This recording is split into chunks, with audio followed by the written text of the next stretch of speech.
ओम शांति। आज का अव्यक्त महावाक्य 16 अक्टूबर सन 1969 से लिया गया है, जिसका शीर्षक है परखने की शक्ति को तीव्र बनाओ। आज विशेष क्या देख रहे हैं? परिवर्तन कैसे देखते हैं? इस ग्रुप में प्रश्न का उत्तर देने में होशियार कौन है? देखने और परखने की शक्ति कहाँ तक आई है? अच्छा, योग की स्थिति में निरंतर रहने वाला कौन? दिव्य गुणों की धारणा में दिव्य गुण मूर्त कौन नजर आता है? यह क्यों पूछते हैं? क्योंकि अगर परखने की प्रैक्टिस होगी तो जब दुनिया में कार्य अर्थ जाते हो और आसुरी संप्रदाय के साथ संबंध रखना पड़ता है, तो परखने की प्रैक्टिस होने से बहुत बातों में विजयी बन सकते हो। अगर परखने की शक्ति नहीं तो विजयी नहीं बन सकते। यह तो थोड़ी सी देख रेख की कि अपने ही परिवार के अंदर कहाँ तक परख सकते हो। यूं तो हर एक रत्न एक दो से श्रेष्ठ है, लेकिन फिर भी परखने की प्रैक्टिस जरूर चाहिए। यह परखने की प्रैक्टिस छोटी बात नहीं समझना, इस पर ही नंबर ले सकते हो। कोई भी परिस्थिति को, कोई भी संकल्प वाली आत्माओं को, वर्तमान और भविष्य दोनों कालों को भी परखने की प्रैक्टिस चाहिए।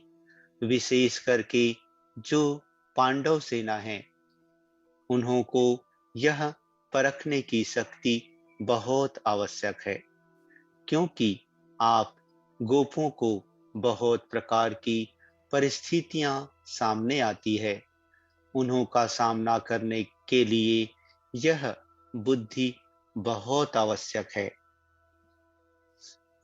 परखने की पावर कैसे आएगी? उसके लिए मुख्य साधन कौन सा है? परखने की शक्ति को तीव्र बनाने के लिए मुख्य कौन सा साधन है? परखने का तरीका कौन सा होना चाहिए? तुम्हारे सामने कोई भी आए, उनको परख सकते हो? हर एक ने अपना अपना विचार बताया। बाप दादा कहते, सभी का रहस्य तो एक ही है। अव्यक्त स्थिति व याद व आत्मिक स्थिति, बात तो वही है, लेकिन आत्मिक स्थिति के साथ साथ यथार्थ रूप से वही परख सकता है जिनकी बुद्धि में ज्यादा व्यर्थ संकल्प नहीं चलते होंगे। उनकी बुद्धि एक के ही याद में, एक के ही कार्य में और एक रस स्थिति में होगी। वह दूसरे को जल्दी परख सकेंगे। जिनकी बुद्धि में ज्यादा संकल्प उत्पन्न होंगे, तो उनकी बुद्धि दूसरों को परखने के लिए भी अपने व्यर्थ संकल्प की मिक्सचरिटी होगी। इसलिए जो जैसा है वैसा परख नहीं सकेंगे। तो मूल रहस्य निकला बुद्धि की सफाई।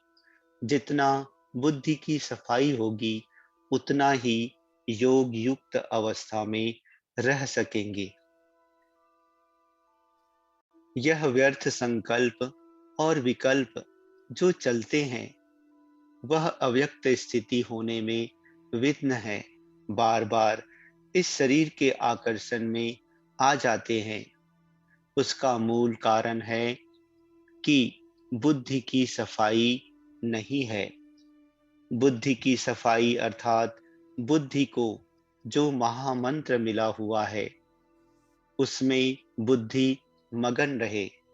एक की याद को छोड़ अनेक तरफ बुद्धि जाने के कारण शक्तिशाली नहीं रहते। वैसे भी जब बुद्धि बहुत कार्य तरफ लगी हुई होती है तो अनुभव किया होगा, बुद्धि में वीकनेस, थकावट महसूस होती है और जो भी है यथार्थ रूप से निर्णय नहीं कर सकेंगे। इसी रीति व्यर्थ संकल्प, विकल्प जो चलते हैं, यह भी बुद्धि को थकावट में लाते हैं। थकी हुई कोई भी आत्मा ना परख सकेगी, ना निर्णय कर सकेगी। कितना भी होशियार होगा तो थकावट में उनके परखने, निर्णय करने में फर्क पड़ जाता है। सारा दिन इन संकल्पों से बुद्धि थकी हुई होने के कारण निर्णय करने की शक्ति में कमी आ जाती है। इसलिए विजयी नहीं बन सकते। हार खाने का मुख्य कारण यह है, बुद्धि की सफाई नहीं है। जैसे उन्हीं की हाथ की सफाई होती है ना, आप फिर बुद्धि की सफाई से क्या कर सकते हो? वह हाथ की सफाई से झट से बदल देते हैं। देरी नहीं लगती, इसलिए कहते हैं जादूगर। आप में भी बदलने का जादू आ जाएगा।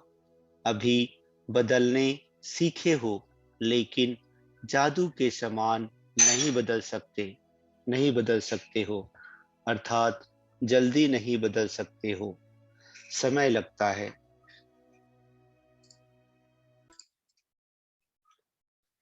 जादू चलाने के लिए जितना समय जिसको मंत्र याद रहता है, उतना उसका जादू सफल होता है।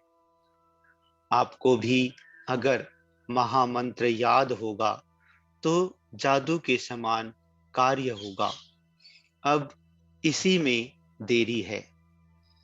तो अब इस भट्ठी से क्या बनकर निकलेंगे? बच्चे कहते, जादूगर। अगर इतने जादूगर भारत के कोने कोने में छा जाएंगे तो क्या हो जाएगा? एक मास के अंदर कुछ और नजारा देखने में आएगा। अब तो तैयारी करनी पड़ेगी ना। अगर इतने जादूगर बदलने का कार्य शुरू कर देंगे तो फिर क्या करना पड़ेगा? ऐसी कुछ नवीनता आप भी देखना चाहते हो और बाप दादा भी चाहते हैं। ऐसा आवाज फैल जाए कि यह कौन, कहां से प्रकट हुए हैं। ऐसे महसूस हो कि एक एक स्थान पर कोई अलौकिक आत्मा अवतरित होकर आई है। एक अवतार इतना कुछ कर सकता है तो यह कितने अवतार है? यहां से जब जाओ तो ऐसे ही समझ कर जाना कि हम इस शरीर में अवतरित हुए हैं ईश्वरीय सेवा के लिए।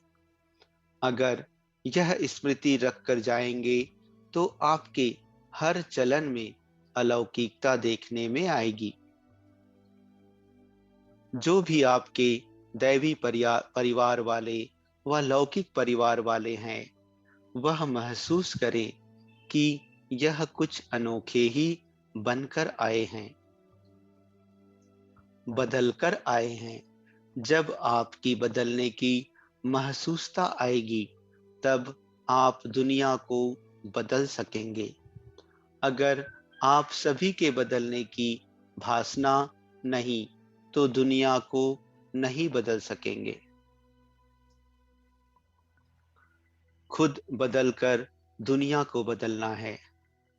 ऐसे ही समझ कर चलना कि निमित्त मात्र इस शरीर का लोन लेकर ईश्वरीय कार्य के लिए थोड़े दिन के लिए अवतरित हुए हैं।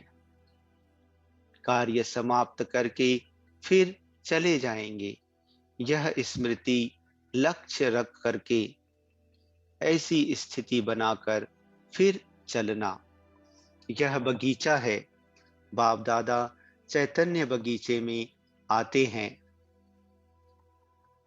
तो कुछ वाणी से खुशबू लेते लेते हैं, कुछ नैनों से और कुछ मस्तक के मणि से। हरेक के मस्तिष्क के मणि की चमक बाप दादा देखते हैं।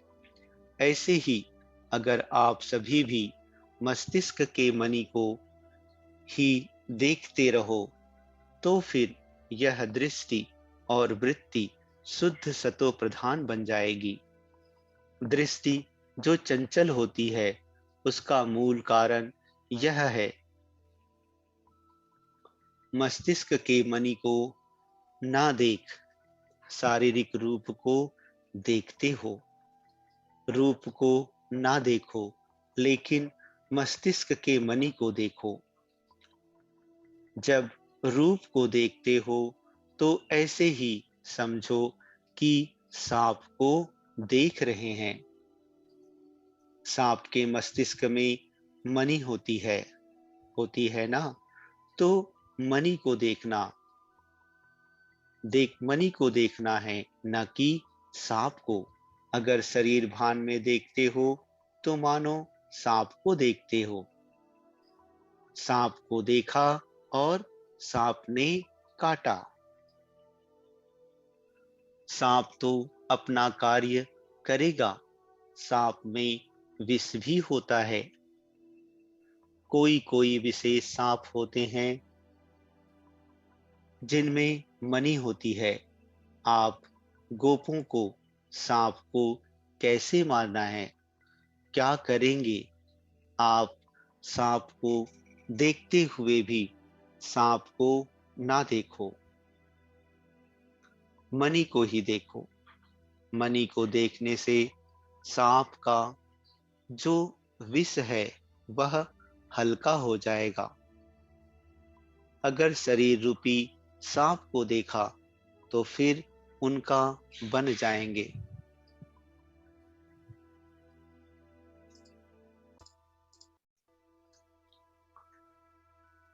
उन समान बन जाएंगे। लेकिन मणि को देखेंगे तो बाप दादा के माला के मणि बन जाएंगे।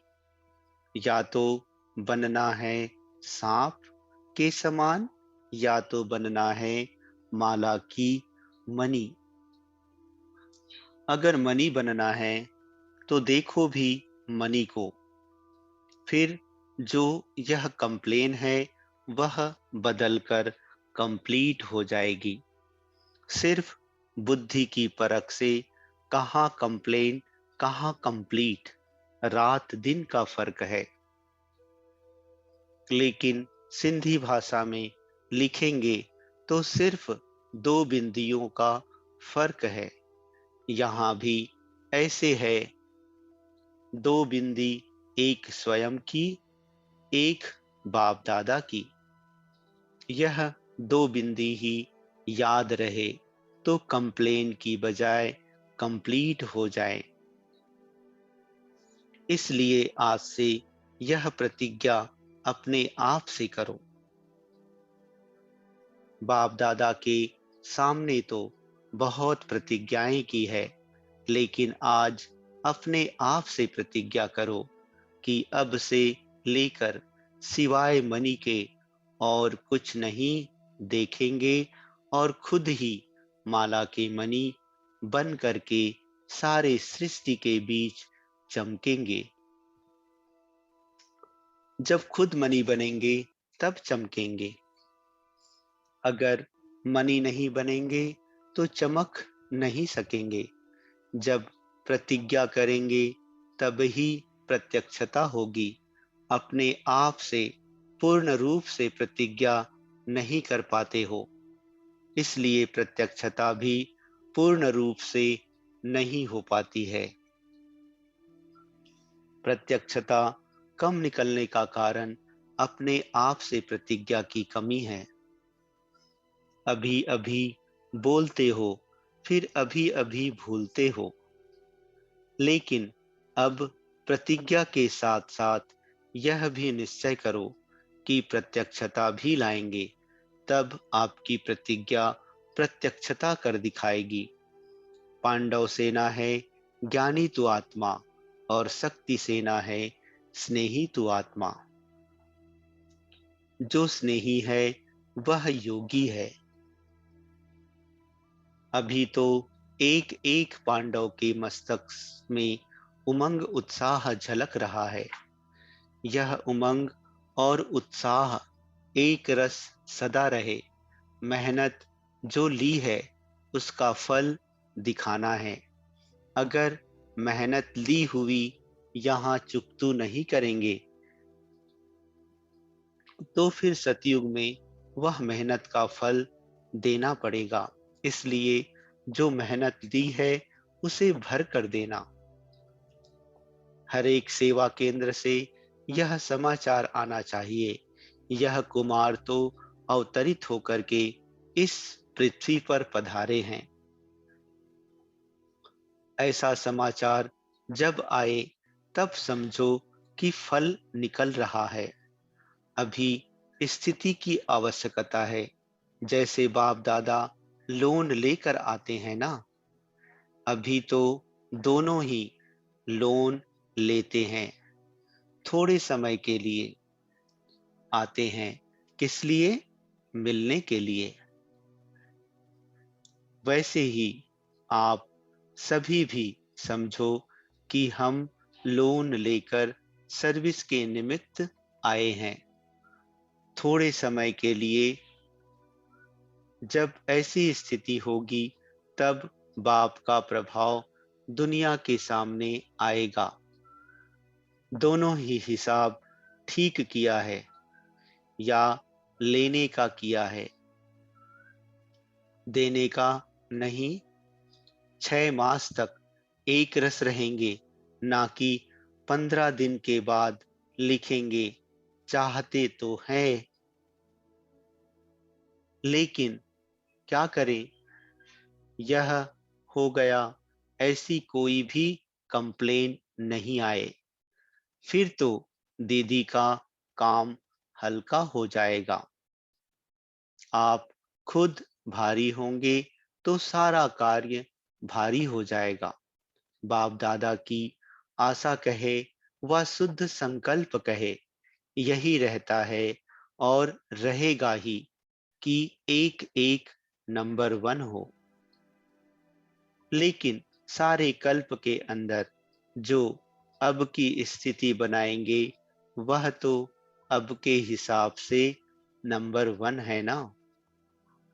जो वास्तविक संपूर्ण स्टेज है, इसके लिए कह रहे हैं। सभी यही लक्ष्य रखे कि हम नंबर 1 जाएंगे। यह नहीं सोचना कि सभी कैसे नंबर 1 जाएंगे। इसमें महादानी नहीं बनना है। 2 बातें मुख्य याद रखना है कि एक तो मनी को देखना, देह रूपी सांप को ना देखना, और दूसरी बात अपने को अवतरित समझो। इस शरीर में अवतरित होकर कार्य करना है। और एक स्लोगन सदा याद रखना कि जो बाप दादा कहेंगे, जो कराएंगे, जैसे चलाएंगे वैसे ही करेंगे, चलेंगे, बोलेंगे और देखेंगे। यह है पांडव सेना का मुख्य स्लोगन। जो कहेंगे वे सोचेंगे, और कुछ सोचना नहीं है।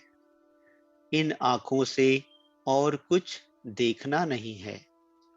आंखें भी दे दी, दे दी ना, पूरे परवाने हो ना। परवाने को समा बिगर और कुछ देखने में आता है क्या? आपकी आंखें और क्यों देखती, जब और कुछ देखते हैं तो धोखा देती है। अपने को धोखा ना दो, इसके लिए परवानों को सिवाय समा के और किसी को नहीं देखना है। संपूर्ण अर्थात पूरा परवाना है। यह है छाप। रिजल्ट तो अच्छी है, लेकिन उसको अविनाशी रखना है। जब जैसे चाहे वैसी स्थिति बना सके, यह मन को ड्रिल करानी है। यह जरूर प्रैक्टिस करो। 1 सेकेंड में आवाज में, 1 सेकेंड में, फिर आवाज से परे, 1 सेकेंड में सर्विस के संकल्प में आए और 1 सेकेंड में संकल्प से परे स्वरूप में स्थित हो जाए। इस ड्रिल की बहुत आवश्यकता है। ऐसे नहीं कि शारीरिक भान से निकल ही ना सके। 1 सेकेंड में कार्य प्रति शारीरिक भान में आए, फिर 1 सेकेंड में अशरीरी हो जाए। जिसकी यह ड्रिल पक्की होगी, वह सभी परिस्थितियों का सामना कर सकते हैं। जैसे शारीरिक ड्रिल सुबह को कराई जाती है, वैसे यह अव्यक्त ड्रिल भी अमृत वेले विशेष रूप से करना है। करना तो सारा दिन है, लेकिन विशेष प्रैक्टिस करने का समय अमृत वेले है। जब देखो बुद्धि बहुत बिजी है, तो उसी समय यह प्रैक्टिस करो। परिस्थिति में होते हुए भी हम अपनी बुद्धि को न्यारा कर सकते हैं, लेकिन न्यारे तब हो सकेंगे जब जो भी कार्य करते हो वह न्यारी अवस्था में होकर करेंगे। अगर उस कार्य में अटैचमेंट होगी, अर्थात लगाव होगी, तो फिर 1 सेकेंड में डिटैच नहीं होंगे। इसलिए यह प्रैक्टिस करो, कैसी भी परिस्थिति हो, क्योंकि फाइनल पेपर अनेक प्रकार के भयानक और ना चाहते हुए भी अपने तरफ आकर्षित करने वाली परिस्थितियों के बीच होंगे। उनकी भेंट में जो आजकल की परिस्थितियां हैं, वह कुछ भी नहीं है। जो अंतिम परिस्थिति आने वाली है, उन परिस्थितियों के बीच पेपर होना है। इसकी तैयारी पहले से करनी है। इसलिए जब अपने को देखो कि बहुत बिजी हूं, बुद्धि बहुत स्थूल कार्य में बिजी है, चारों ओर सरकमस्टांसेस अपने तरफ खींचने वाली है, तो ऐसे समय पर यह अभ्यास करो। तब मालूम पड़ेगा कहाँ तक हम ड्रिल कर सकते हैं। यह भी बात बहुत आवश्यक है। इसी ड्रिल में रहते रहेंगे तो सफलता को पाएंगे। एक एक सब्जेक्ट की नंबर होती है। मुख्य तो यही है। इसमें अगर अच्छे हैं तो नंबर आगे ले सकते हैं। अगर इस सब्जेक्ट में नंबर कम है तो फाइनल नंबर आगे नहीं आ सकते। इसलिए सुनाया था कि ज्ञानी तो आत्मा के साथ में स्नेही भी बनना है। जो स्नेही होता है वह स्नेह पाता है। जिससे ज्यादा स्नेह होता है तो कहते हैं यह तो शुद्ध बुद्ध ही भूल जाते हैं। शुद्ध बुद्ध का अर्थ ही है अपने स्वरूप की जो स्मृति रहती है, वह भी भूल जाते हैं। बुद्धि की लगन भी उसके सिवाय कहाँ नहीं हो। ऐसे जो रहने वाले होते, उनको कहा जाता है स्नेही। इस ग्रुप का विशेष गुण यही है कि सभी बातों को सीखने और धारण करने और आगे के लिए भी अपने को उसमें चलाने के लिए चात्रक हैं। चात्रक बने हो, लेकिन साथ में चरित्रवान भी बनना है। चात्रक है, यह इस ग्रुप की विशेषता है, लेकिन चात्रक का कार्य होता है उसके प्यासी रहना। यह चित्र चरित्र में देखे, तब फिर चात्रकों के साथ में पात्र भी कहेंगे। अभी चात्रक तो है, फिर रिजल्ट आने के बाद दो टाइटल मिलेंगे। अभी चात्रक हैं, फिर विजयमाला के नजदीक आने के पात्र भी होंगे। जो स्लोगन सुनाया और जो भट्टी की छाप सुनाई, उनको कायम रखेंगे तो दोनों ही गुण आ जाएंगे। अच्छा, ओम शांति।